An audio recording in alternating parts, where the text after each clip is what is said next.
Weber, obrigada a todos os presentes, online e também presencialmente aí em Jerônimo. Eu fico muito feliz de poder participar do Circuito Corpo Rio, porque eu acredito muito na função da arte, enquanto propulsora de novas formas de ver o mundo. E eu acho que o meio ambiente talvez seja uma das feridas que mais precisam ser vistas e ser olhadas. Então, eu acho que essa temática é muito urgente e eu fico muito feliz de poder, de alguma forma, contribuir. Para me descrever, então, eu sou uma mulher branca, na faixa dos 40 anos, eu tenho cabelos ruivos, estou usando uma blusa de lã preta, com um brinco feito de câmera de pneu de carro reaproveitado, é um brinco reciclável que eu mesma fiz. E ao fundo nós temos a imagem que é o logotipo desse evento maravilhoso, que é o Circuito Corpo Rio. Gostaria de apontar, antes de começar a minha fala inicial, ouvindo agora essa introdução, eu me dei conta de que nós temos esse eixo do Rio também na minha fala, assim como na configuração do próprio evento, né? E não foi algo que eu tinha me atentado quando eu escolhi os artistas que eu trago aqui para discutir. Então, eu acho que é mais um sinal, mais uma coincidência, né? Que na verdade não é coincidência, mas mais um reforço do quanto a gente precisa olhar para esses rios, né? E do quanto esses rios são seres vivos, que muitas vezes estão na cidade invisibilizados, como a gente vai ver aqui em duas obras específicas, principalmente a do Uira Sodoma, da Uira Sodoma, e uma obra minha também, que foi gerada em torno dessa ideia do rio, né? Bom, então, iniciando a minha fala em si, eu trouxe aqui 4 artistas, entre elas eu estou incluída, que eu percebo que através da performance e da fotoperformance, vem produzindo obras que são extremamente relacionadas à questão ambiental, à questão da sustentabilidade. Algumas dessas obras, como a gente vai ver, elas tratam bastante explicitamente desse tema, embora não de uma forma panfletária, mas bastante presente já na imagem da obra, e outras a gente precisa ingressar mais fundo na obra para perceber o elemento ambiental ali, né? Seguindo um pouco aquela ideia que o Rancière traz, e ele bebe muito do Adorno, quando ele fala que o grande potencial político da arte é justamente não ter função, né? Então, eu acredito que esses artistas que trabalham sem levantar essa bandeira de uma forma tão explícita, talvez sejam os que mais profundamente consigam afetar os seus espectadores, porque essa afecção ela não ocorre por um meio direto, cognitivo, visual, mas sim por um meio muito mais sinestésico, por uma apreensão muito mais física, né? Para usar aí o termo do Merleau-Ponty, através de uma fenomenologia mesmo, né, da percepção. Então, bom, eu vou começar apresentando as outras artistas, eu não vou me apresentar porque já foi apresentado, né? Então, as 3 artistas que a gente vai trabalhar, além de mim, são a Lia Chaya, a Luciana Magno e a Uira Sodoma. A Uira Sodoma é uma artista trans indígena, ela é formada em biologia, com mestrado em ecologia e ela atua como artista visual, arte educadora e pesquisadora. É uma artista que mora em Manaus, embora no momento esteja bastante em trânsito devido à grande visibilidade da obra dela, mas ela é nascida e criada em Manaus, capital do Amazonas, que é um território industrial no meio da floresta amazônica. Então, isso também vai ter um impacto na obra da Uira, o fato dela ser oriunda de um polo industrial muito grande, embrenhado na floresta amazônica. A Uira, ela se autodescreve como uma árvore que anda, então ela se distancia um pouco desse universo do humano, quando ela se coloca como árvore, é assim que ela se define, e ela fala que as obras dela incorporam questões de arte e meio ambiente a partir das lendas da floresta. Então, ela tem todo esse repertório indígena, toda essa cosmologia indígena que vai, então, alimentar a criação dessas personas que ela vai criar nas suas obras performáticas e também de fotoperformances, né? Ela se interessa pelos sistemas vivos, sejam eles animais, vegetais ou humanos, e as memórias e diásporas indígenas. Então, a Uira é a primeira artista que a gente vai lidar aqui na nossa mesa. Logo depois eu vou tratar de uma obra minha. A seguir, eu vou trazer a obra da Luciana Magno, que é uma artista de Belém, do Pará, graduada em Artes Visuais e Tecnologia da Imagem pela Universidade da Amazônia, e ela também possui um mestrado pela mesma cidade, também em Tecnologia da Imagem. Ela é doutora em Poéticas Visuais pelo programa de pós-graduação da USP. E ela vem trabalhando frequentemente com o corpo aliado à fotografia e ao vídeo, com questões relacionadas à antropologia e ao impacto do desenvolvimento da região amazônica.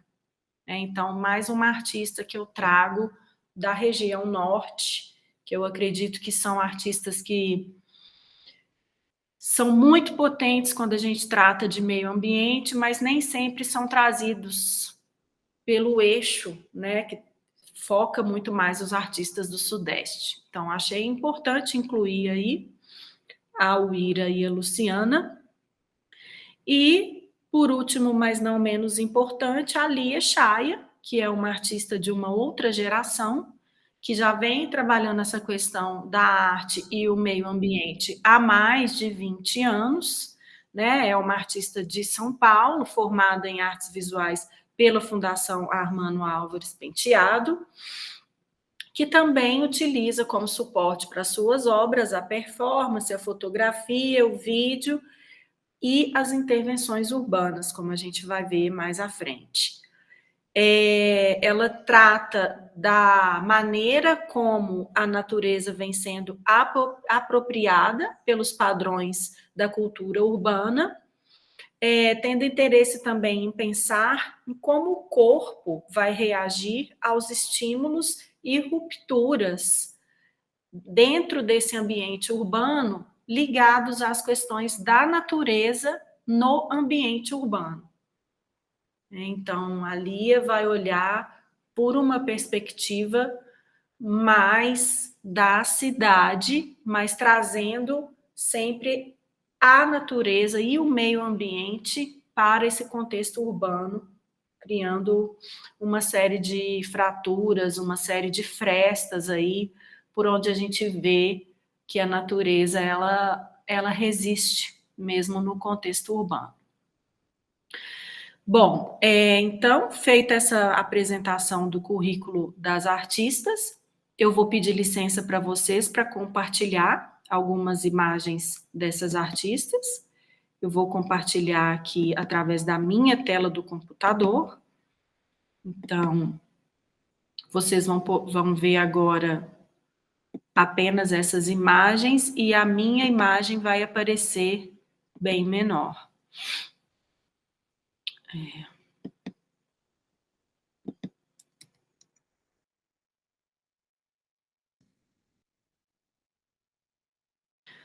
Bom, tá dando para ver aí, gente? A imagem ficou legal? Vamos lá. Só chegar um pouquinho mais perto aqui, que essa tela ficou meio longe para mim. Bom, então, a gente vai ver aí a primeira imagem que está aparecendo na tela para vocês, que é da obra Mil Quase Mortos, da Uira Sodoma, né? Essa obra, como eu falei mais no começo, ela vai partir dessa ideia de um rio que atravessa a cidade de Manaus e que está, como vários outros rios do Brasil, em uma situação de poluição, de abandono e de invisibilidade mesmo, né? Nem o poder público, nem a população enxergam mais esse rio como uma entidade viva na cidade. Ele se tornou algo morto, algo que quase não se enxerga porque está coberto aí desses detritos, né? Então a gente vê na imagem o corpo da Uira. Ela trabalhou com esse prolongamento aqui, formando uma espécie de uma serpente, aonde ela vai fazer uma intervenção no rio, né?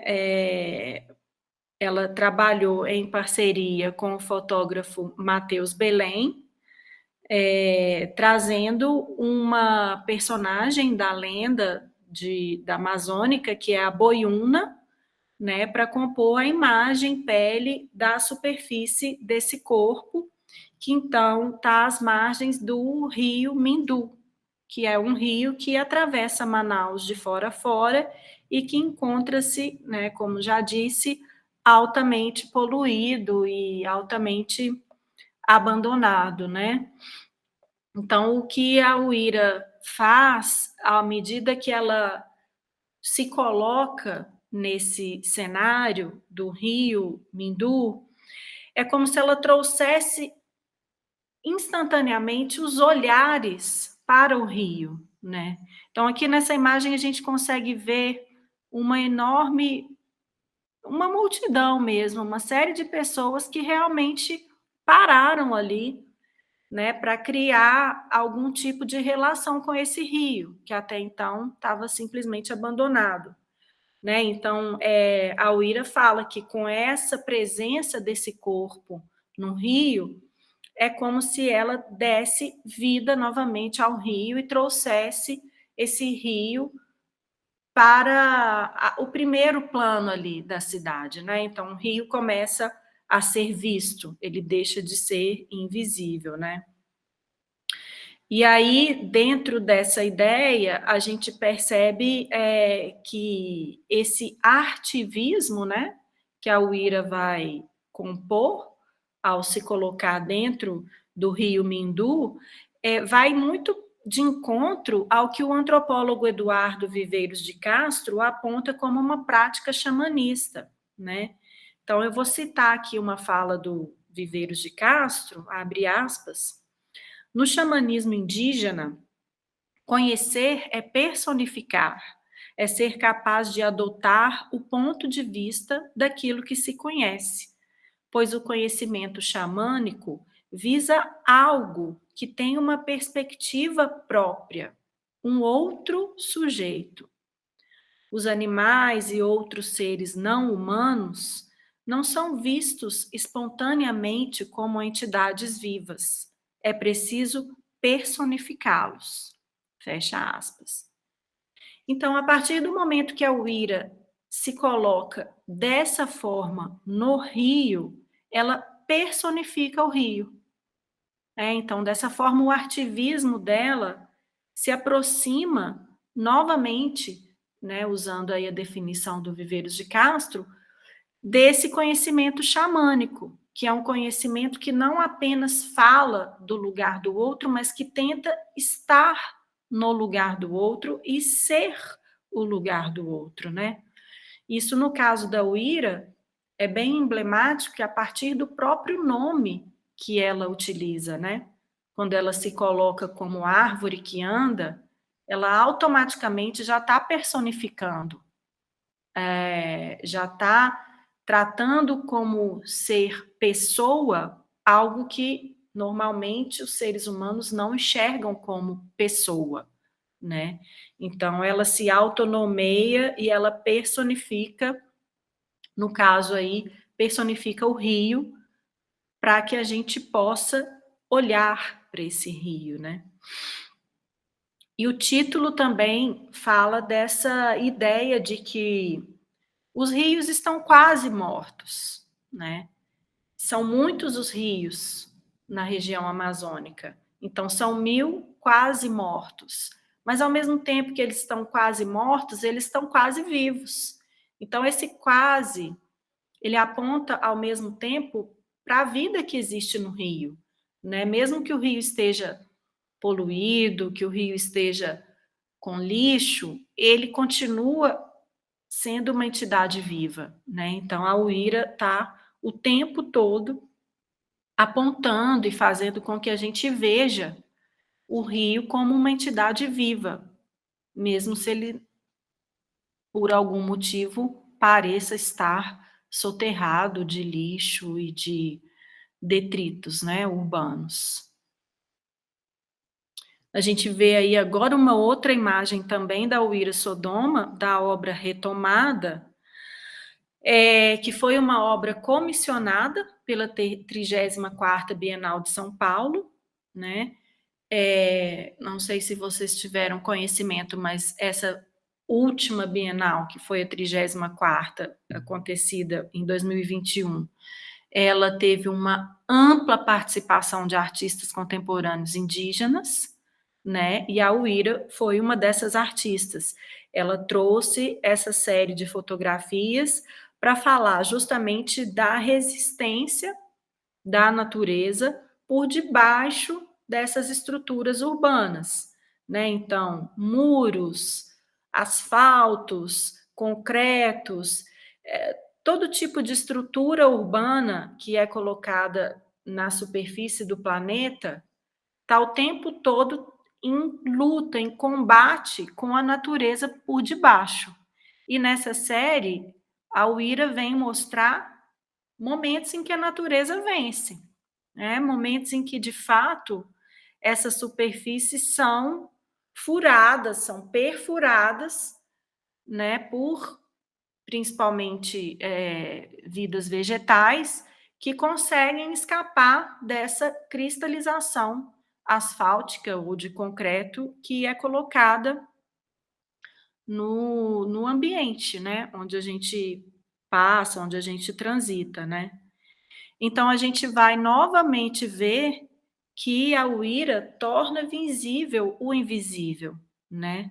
Ela vai trazer para a superfície, vai trazer para o foco essas formas de vida que são depreciadas nas construções urbanas, e isso também traz um grande. Isso é uma herança também colonial, né? Porque o território, antes da chegada dos invasores portugueses, não tinha essas estruturas que soterram a natureza, né? O modo de vida indígena, ele não lida com a natureza dessa forma hierárquica, né? Colocando os seres humanos como se fossem acima de outros seres vivos. Então ele aponta também para essa ideia, né, de que existe um caráter altamente colonial quando você olha para um asfalto, quando você observa um rio coberto, né, por exemplo. E aí, novamente, ele traz a visibilidade para essas estruturas vivas que furam, que perfuram o asfalto, e, de novo, ele vai fazer aquilo que Viveiros de Castro aponta, né, como uma prática xamânica, porque ele traz um antropomorfismo, né, que é essa ideia de que você aplica qualidades humanas a seres não humanos, né? E é interessante a gente não confundir antropomorfismo com antropocentrismo, porque o antropocentrismo não tem nada a ver com a cultura indígena, é uma novamente é um reflexo da colonização. O antropocentrismo justamente vai colocar a vida humana no centro da perspectiva do ambiente, né? Então, antropomorfismo e antropocentrismo são instâncias que chocam umas com as outras, e no caso, a Uira está trabalhando no antropomorfismo, né? Ao resolver tomar a forma dessas vidas não humanas, né? E a Uira, em algumas entrevistas que eu pude acessar dela, ela fala que ela faz isso tudo para poder contar histórias, né? Para contar as histórias da natureza, as histórias das árvores, as histórias dos animais, dos bichos, das mulheres, ou seja, para contar outras histórias que não sejam a história, né? Então, aí novamente fazendo uma menção a essa ideia de colonialismo, né? Que é uma ideia que o Krenak também vai trazer, quando ele fala que nós precisamos de mais histórias e não apenas da história com H maiúsculo, né? Então, existe aí também uma sintonia entre o pensamento desses dois indígenas, né? E, bom, prosseguindo, eu vou falar agora de uma obra que é de minha autoria, que vocês estão vendo aí na tela agora, que se chama Dois Franciscos. É uma obra que foi criada em 2013, viabilizada pelo edital Funarte Interações Estéticas, que é um edital que visa com que artistas de regiões geográficas diferentes do país possam colaborar, possam fazer um intercâmbio cultural e, a partir desse intercâmbio, olhar para o lugar do outro a partir de uma perspectiva regional diversa, né? Então, traz esse estranhamento. E eu participei desse edital juntamente com uma artista de Sergipe, né, do estado de Sergipe, em Aracaju, a Maicira Leão. A gente, então, fez esse intercâmbio. Eu fui para Sergipe e ela veio para Minas Gerais. E a nossa ideia, e por isso o barco, e por isso eu falo de novo da coincidência do Rio, a nossa ideia ao formular esse projeto foi justamente pensar o Rio São Francisco como uma espinha dorsal que faria a ligação entre esses deslocamentos nossos, né? Porque o Rio, ele nasce aqui em Minas Gerais, o São Francisco, ele praticamente atravessa o país inteiro e ele vai desaguar no mar somente lá em Sergipe, né, em Aracaju. Então, a nossa ideia era utilizar esse rio como uma espinha mesmo dorsal do país, pela qual a gente pudesse acessar outros lugares nesse corpo-nação. E a história dessa performance é muito interessante para trazer aqui nesse evento, porque a princípio eu não tinha em mente tratar da questão ambiental, né? Eu fui para Sergipe muito ávida para ver o que me chamaria atenção, né? Então, naquele estado de alerta, com os radares todos afinados, buscando coisas que pudessem me chamar atenção para que eu criasse a obra. E logo no aeroporto, ainda em Belo Horizonte, na hora que o avião levantou voo, eu me deparei com a imagem, que vocês também já devem ter visto, que dói muito na gente, que é uma imagem das nossas montanhas totalmente cavadas, comidas, pela mineração em Minas, né. Não é à toa que o estado tem esse nome, Minas Gerais. As nossas montanhas estão virando apenas um cenário, quando você olha por cima ela está oca, né. Então essa imagem me tocou muito, mas era uma imagem que eu já sabia, já conhecia, já tinha até uma outra obra que tratava por uma outra perspectiva, mas anotei lá no meu caderninho como algo que realmente me tocou muito. Mas continuei, atenta para outras coisas que pudessem me chamar a atenção no processo de criação. E quando eu chego em Sergipe, sou recebida pela Maicira, ela falou: "Olha, eu vou te levar para a praia mais bonita, hoje nós não vamos trabalhar, nós vamos comer a melhor moqueca vegetariana e vai ser na praia mais bonita de Aracaju". Falei: "Então vamos lá". Chegando lá, para minha surpresa, era uma praia lindíssima, porém, a poucos centenas de metros da praia, da areia, tinham umas 5 plataformas de refinaria de petróleo, de concreto, muito na cara do banhista, soltando uma fumaça preta horrorosa. Eu fiquei me perguntando: "Nossa, se essa é a praia mais bonita, imagina como que não são as outras". E de novo esse impacto de uma exploração predatória da natureza me veio. Eu tinha acabado de perceber isso no avião, saindo de Belo Horizonte, e eu chego, é a primeira coisa de novo na minha cara, né. Então aquilo me tocou muito, eu falei: "Não é possível, de novo essa temática ambiental". Anotei no meu diário de bordo e prossegui, fiquei mais 5 dias em Aracaju.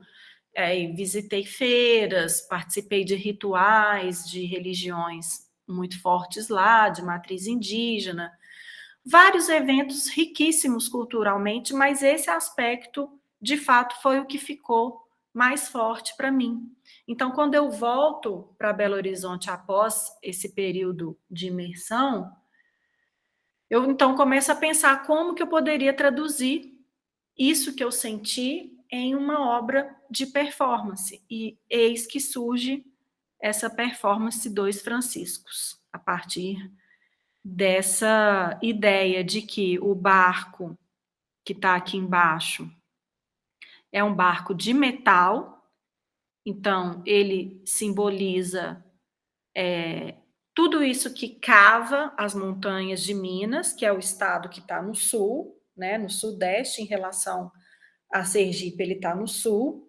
então aqui tem o metal das minas, e em cima os pneus e as câmeras de ar, simbolizando justamente o petróleo, né, uma vez que esses materiais aqui, esses objetos são feitos a partir da matéria-prima petróleo, né, e o meu corpo ali no meio, totalmente desfigurado, sem lugar, prensado entre essas duas provas de que a natureza está sendo,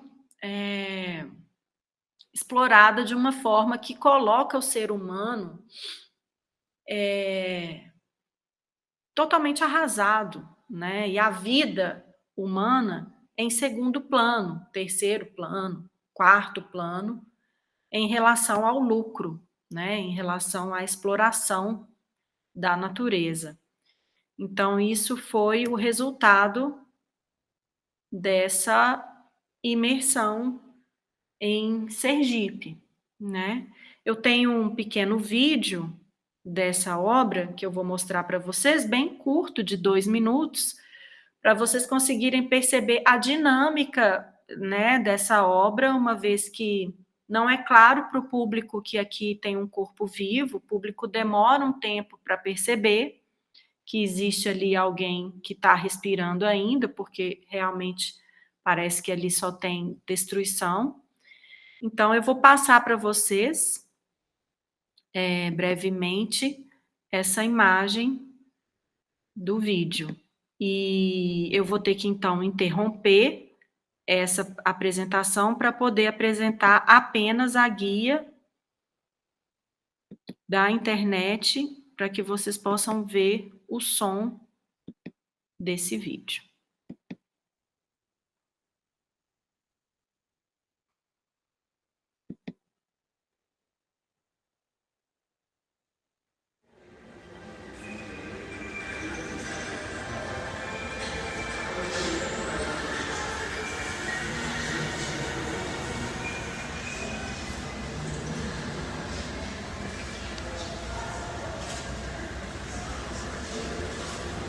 É o Museu da Pampulha, museu em Belo Horizonte.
Aí uma pessoa do público resolveu fazer massagem no meu pé. Essa performance eu entrava no museu, entrava no bar na hora que o museu abre, às 9 da manhã, e saía do bar apenas ao encerramento do museu às 18 horas. Ficava todo dia sem me levantar do bar.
Então, vocês puderam ver um trechinho dessa obra, né, com a presença do público, onde é bem perceptível o estranhamento, né?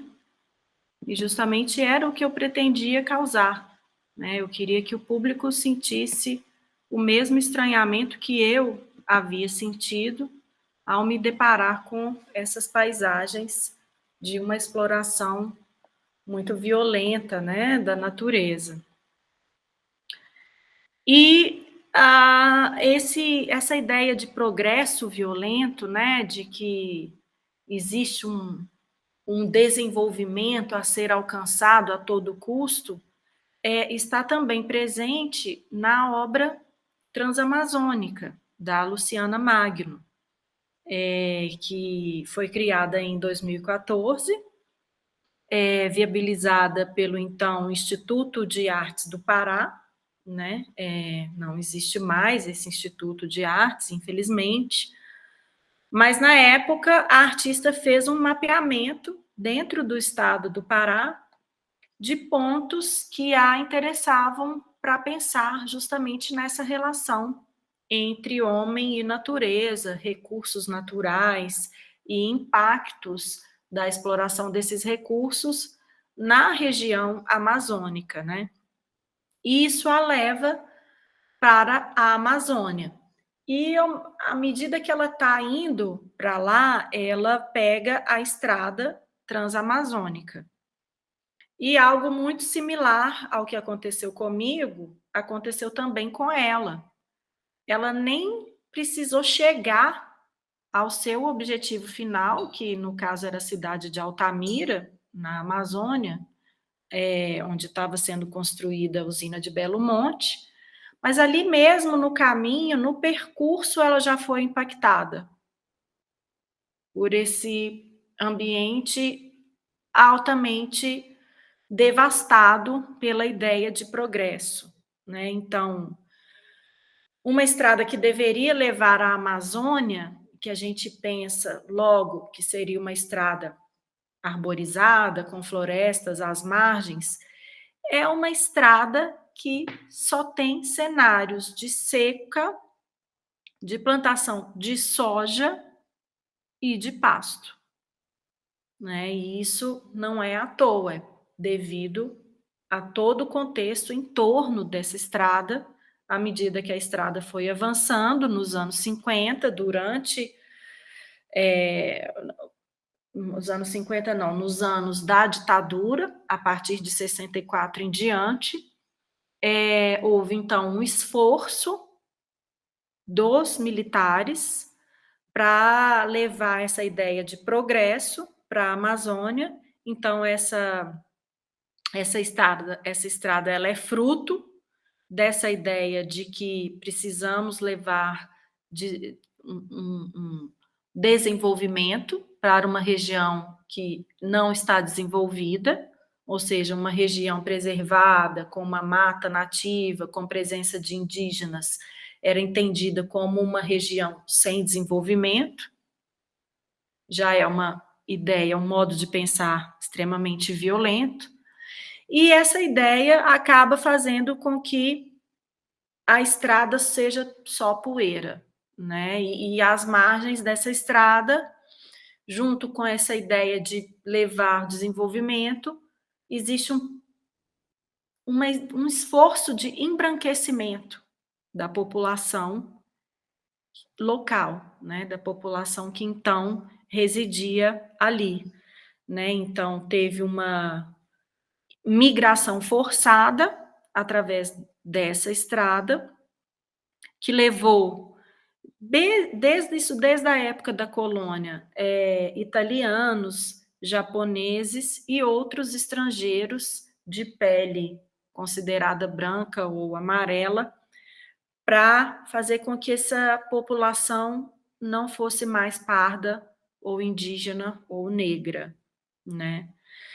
E especialmente para mulheres, é uma região bastante perigosa, né? Durante a sua pesquisa, a Luciana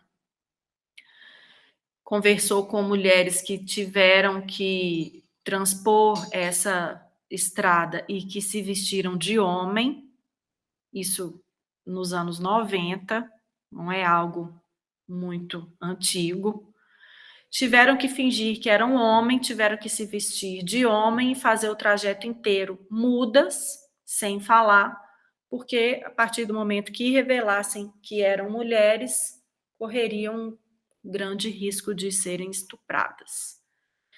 Então, tudo isso levou essa artista a criar essa série de foto-performances, onde ela se apresenta extremamente vulnerável, nua, o tom de pele dela se confunde com o tom da poeira da estrada, e apenas os seus longos cabelos tocam o chão. Esse cabelo é uma marca registrada dessa artista, ela trabalha com esses fios em diversas obras, a gente vai ver mais uma dela aqui, que também traz o cabelo.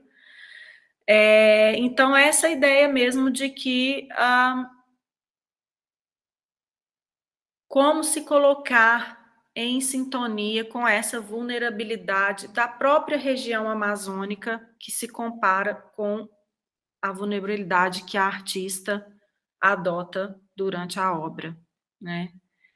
É como se ela criasse com o próprio corpo uma espécie de metáfora, né, do que a própria região amazônica vive, né. Então, as imagens são muito fortes, vocês conseguem, imaginar aí como que foi para ela produzir essas imagens, né. Ela também tem uma preocupação em estar nessa posição, que é uma espécie de posição fetal sentada, que é uma posição aonde algumas etnias indígenas dessa localidade específica enterram seus mortos. Então ela também adota essa posição como uma metáfora de que esse corpo, assim como essa estrada e assim como esse entorno, estão mortos, né, estão abandonados. E são enterrados ali mesmo, no lugar que eles nascem, eles morrem. E aí uma outra obra da artista Luciana Magno, que eu trouxe aqui para a gente contemplar e refletir junto, que é a obra Si. Foi criada em 2016, como resultado de uma residência que ela fez no Instituto Delfina Foundation, em Londres. Ela pesquisou uma série de mitos, né, da região de Belém, cidade natal dela, e ela resolveu trabalhar com essa imagem, essa lenda da mãe do mato, que é uma figura que inclusive aparece no personagem Macunaíma, de Mário de Andrade, como uma mulher que se apaixona por um índio e ela, não tendo muitos bens ou recursos para dar de presente algo para esse índio, ela então tece com o próprio cabelo uma rede para que esse índio possa deitar e se lembrar dela quando ele descansa, né. Então a Luciana, com esse cabelo dela, busca uma série de mulheres rendeiras, faz toda essa pesquisa para desenvolver uma ligação, um elo entre uma rede, que é um símbolo muito potente, né, da própria cultura amazonense, e ela liga o seu corpo à rede, através do cabelo, né. Então essa fundição, né, ela se fusiona, essa fusão que ela cria entre seu corpo e a ideia da rede, e a rede, por sua vez, ligada numa árvore, traz aí, de novo, essa ideia de não haver hierarquia, né, entre o que é uma vida humana e o que é uma vida não humana, né. E ela também, ao mesmo tempo, brinca com essa questão que está extremamente ligada ao contexto indígena, e aí vai trazer uma série de fatores ambientais também por consequência, que é essa visão colonial, colonialista, de que o indígena seria alguém que só quer descansar, né, como se o momento de descanso não fosse algo, louvável, né, como se a gente, enquanto seres desenvolvidos, tivéssemos apenas que pensar em trabalhar e produzir o tempo todo, e ela traz essa rede como um elemento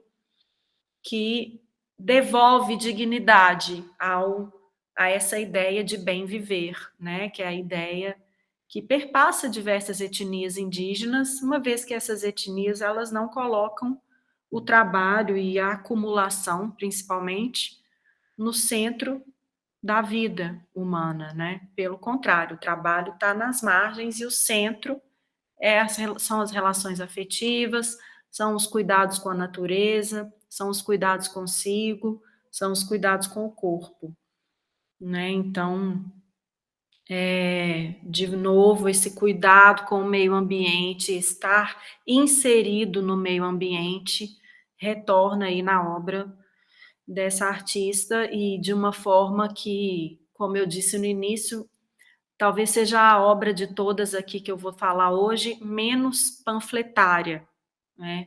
Ela não está aparentemente numa primeira mirada levantando essa bandeira do meio ambiente, mas quando a gente começa a embrenhar na obra, a gente percebe que existe uma denúncia silenciosa sendo feita ali, né?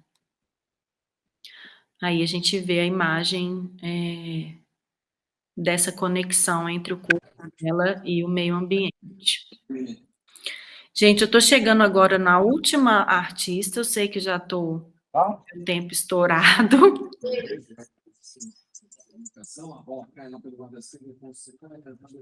Não estou conseguindo ouvir. Ei, Cristina, Oi. a gente ainda tem 5 minutos, podemos seguir até uns 10, mais 5 minutos para esse momento. Depois a gente abre para perguntas e questões. Tá joia.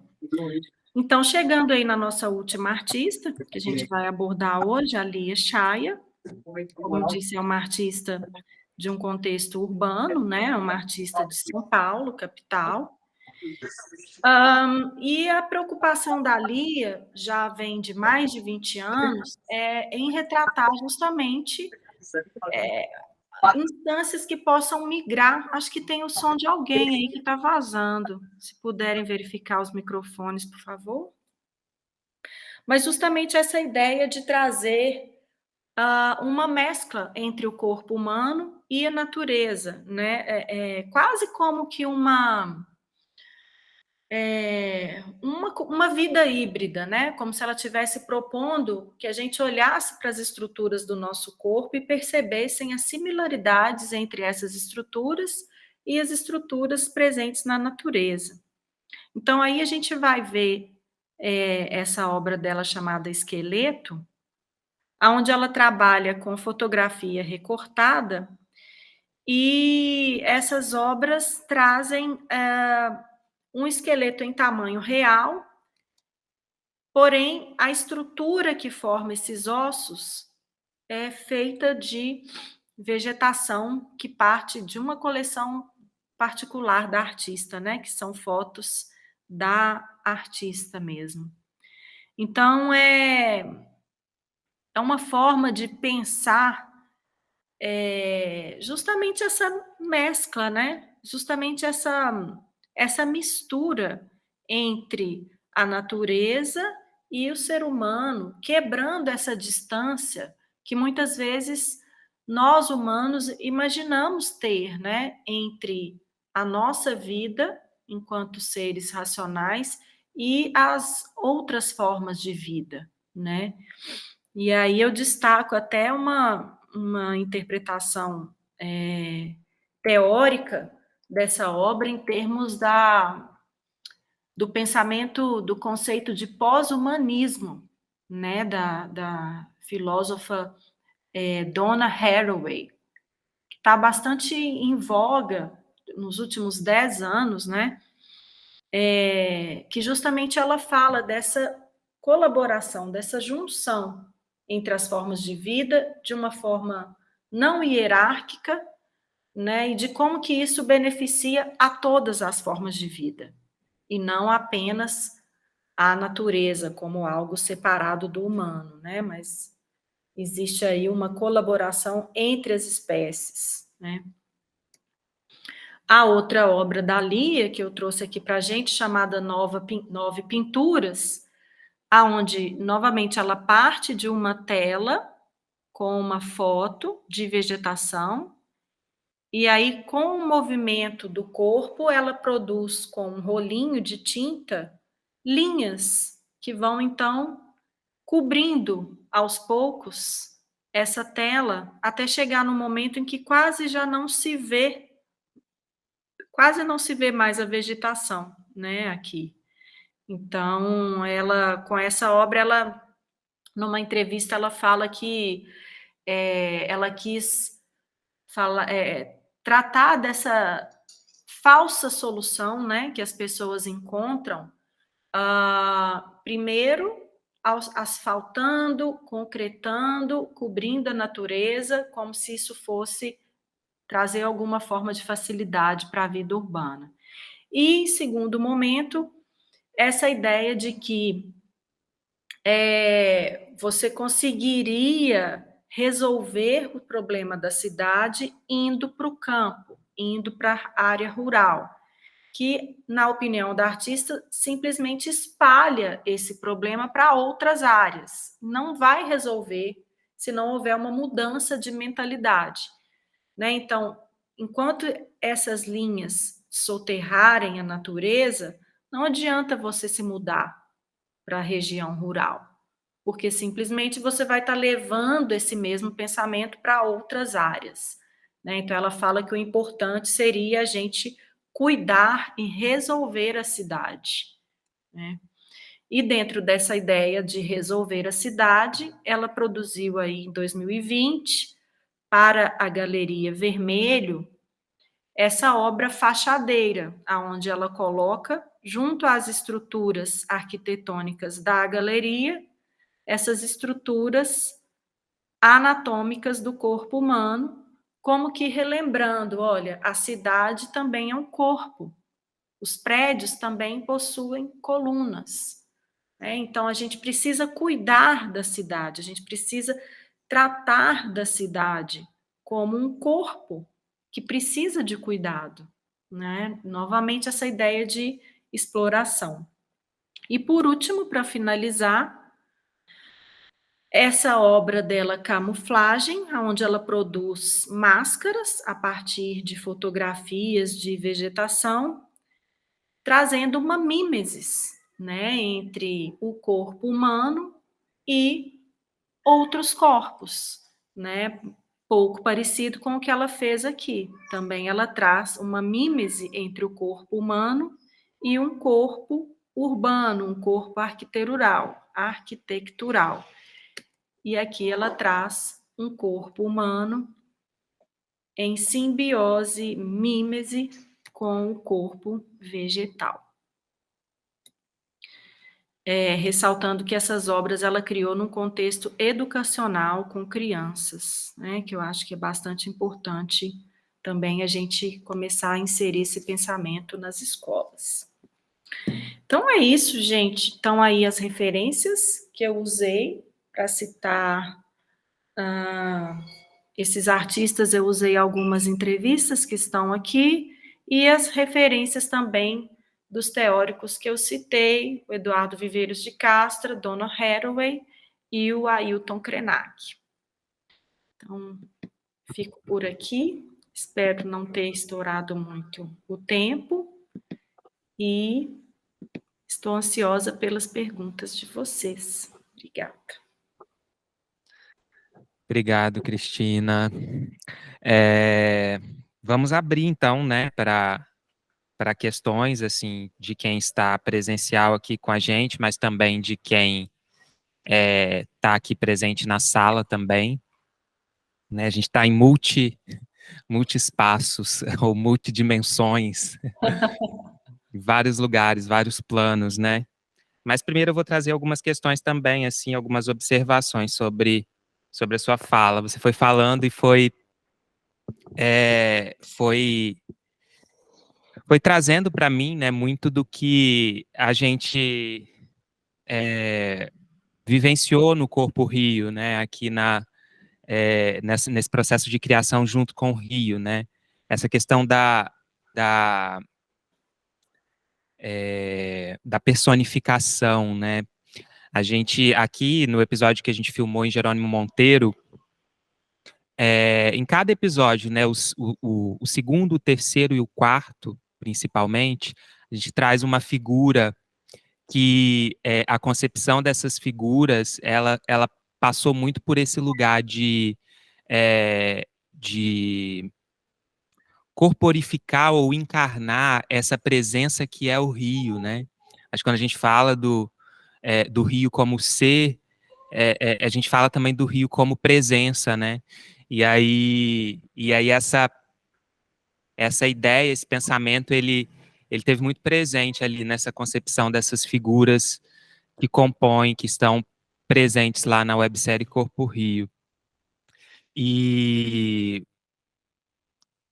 aí eu também pensei em outra coisa relacionada ao tema, aí é mais especificamente ao tema da sua palestra de hoje, né? Quando a gente fala dessa possibilidade, desse poder que a arte tem, né? De trazer essa de ser uma ferramenta, né? De ser uma estratégia de um modo de vida que adia o fim do mundo, né? E mais especificamente quando a gente fala da performance, né? O que a gente traz, eu vejo que o que a gente traz muito em evidência é o corpo, né? Como a gente pode investir nessa experiência corpórea, nessa experiência somática, né? E para adiar o fim do mundo, né? Enfim, foi um pouco isso que eu pensei aqui, e agradeço muito a sua, a sua aula.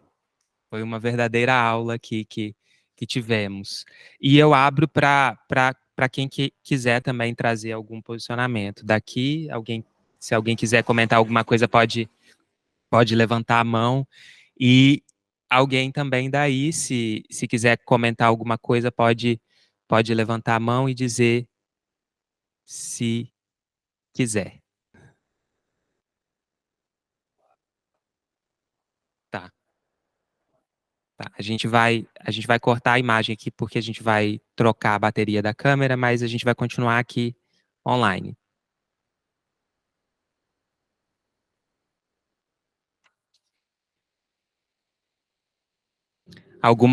Se alguém quiser também trazer algumas sensações, né, o que trouxeram, a gente estava comentando aqui, Cris, da sensação que a sua obra, a primeira sensação que trouxe aqui no público presente, vendo lá a sua obra na Pampulha, no Museu da Pampulha, né?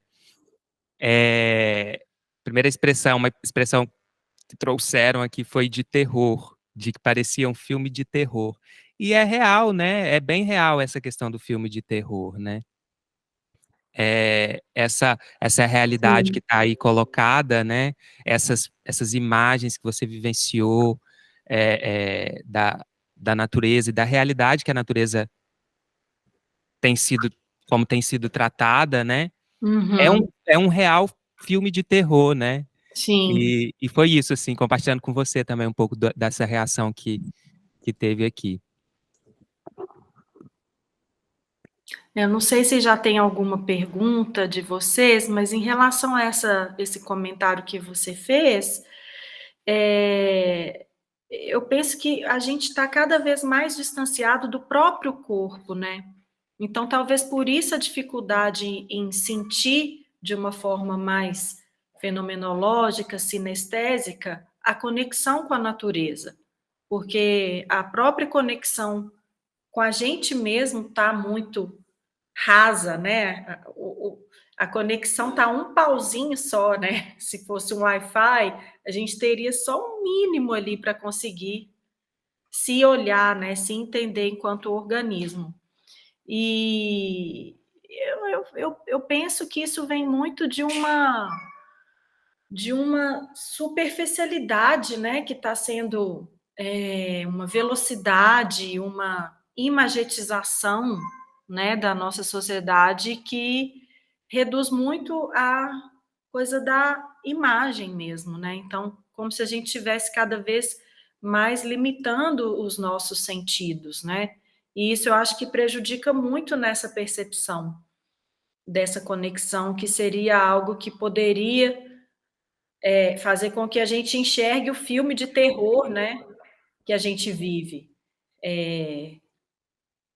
Simplesmente não dá tempo de perceber esse filme de terror quando se tem tanta velocidade, né, e tanta necessidade de produção, de desenvolver, de progresso, né? Então, acho que isso tudo está meio interligado, assim, a gente precisaria fazer um mergulho mesmo nessa ideia de bem viver, né, dos indígenas, para dar uma acalmada nessa ânsia de produzir, explorar e gerar mais objetos, né, que é algo que o Krenak também coloca, que o ser humano ele é um eterno fabricador de coisas, e já existem coisas demais, a gente não precisa fabricar mais nada, a gente precisa cuidar do que já tem. Então, acho que dialoga um pouco com essa ideia que você trouxe desse filme de terror, né? Sim. E tem também muito desses exercícios, né, que são desse investimento nessa experiência do corpo, como também possibilidade de reconhecer essa conexão com a natureza, né? Uhum. Como esse mergulho, essa imersão nessa, nessa experiência que é o corpo, né, que é o soma, nos proporciona também reconhecer, né, se reconectar, né, com essa, com esses ambientes, com a natureza que somos, né, um pouco isso Perfeito. também.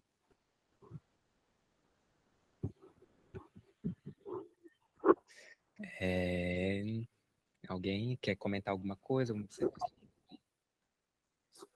Pode. Uma das suas primeiras falas foi sobre justamente o rio estar quase morto. Quando eu te vi ele na obra, eu tive essa mesma impressão. E eu acho que as pessoas que visitaram também tiveram essa impressão, porque você estava ali. Quem estava de fora, no primeiro momento, não enxergava a vida. Mas, no fundo, embaixo de tudo aquilo, por menor que fosse a vida existente ali, ali ainda existia vida. Era um espaço possível de ser recuperado. Bastava a gente ter um outro olhar, né? A gente começar a pensar em como que a gente pode recuperar essa natureza. E não, como você disse, né, a fala do Krenak, e não pensar em novas formas, construir outras coisas, mas é recuperar aquilo que a gente já tem, né? Retransformar a natureza, renovar a nossa energia, né? Foi a primeira lembrança que eu tive quando eu te olhei naquela imagem. Interessante. Eu nem tinha feito essa ligação, mas é mesmo, né? Eu estava mais uma quase morta ali, né? Então são 1001 quase mortas. Muito boa essa colocação, obrigada. Nunca tinha pensado sobre isso. Muito bom.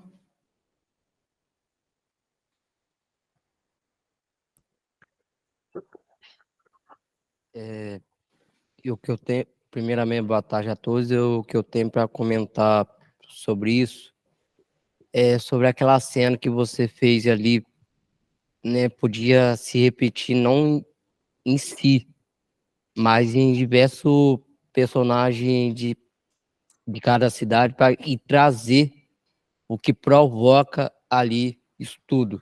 Ou seja, escolher uma pessoa que tenha facilmente de se apresentar e trazer aquilo que as pessoas que fazem o desmatamento, ali a poluição dos rios, para trazer a importância da natureza para a gente, já fazendo uso das suas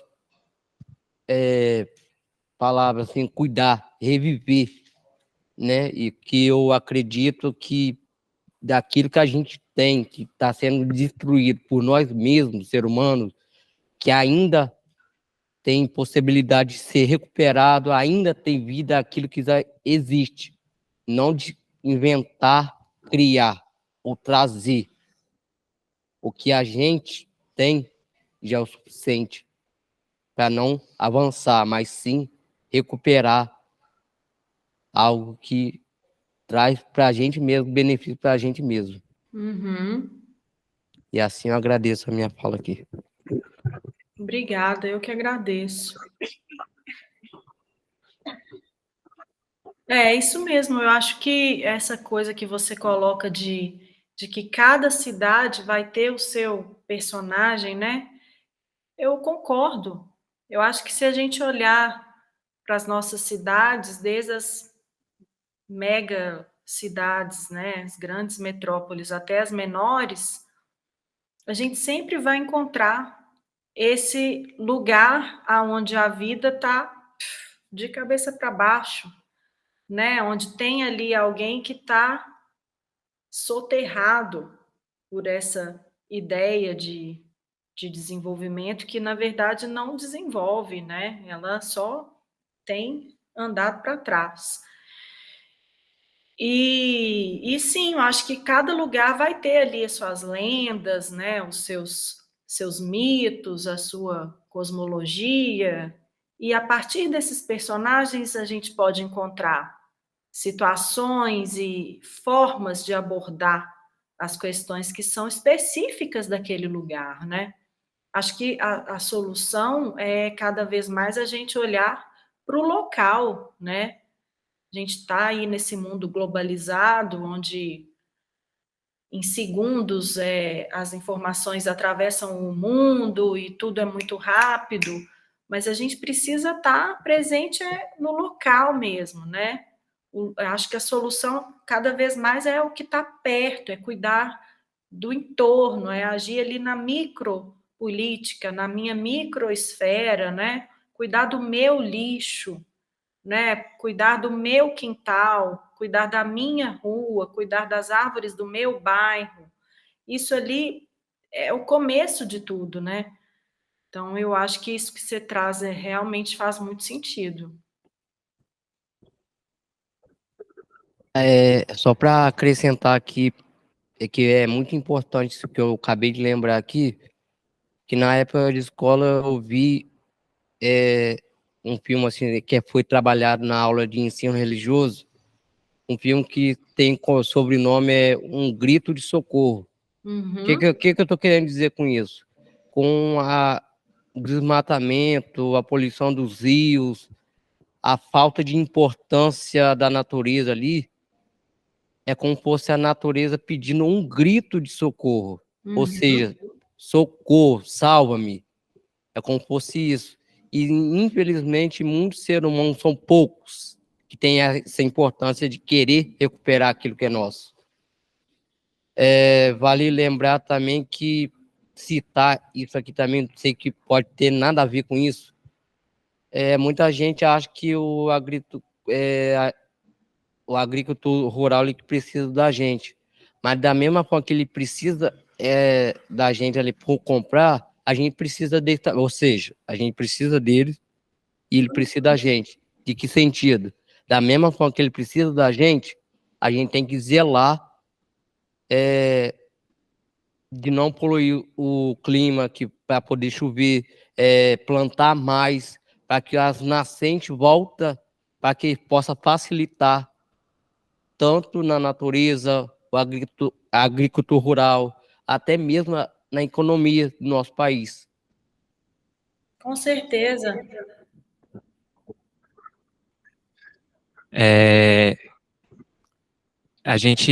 O Matheus participou hoje com a gente da oficina. A gente está desde de manhã cedo aqui, Cris, com essas ações do circuito.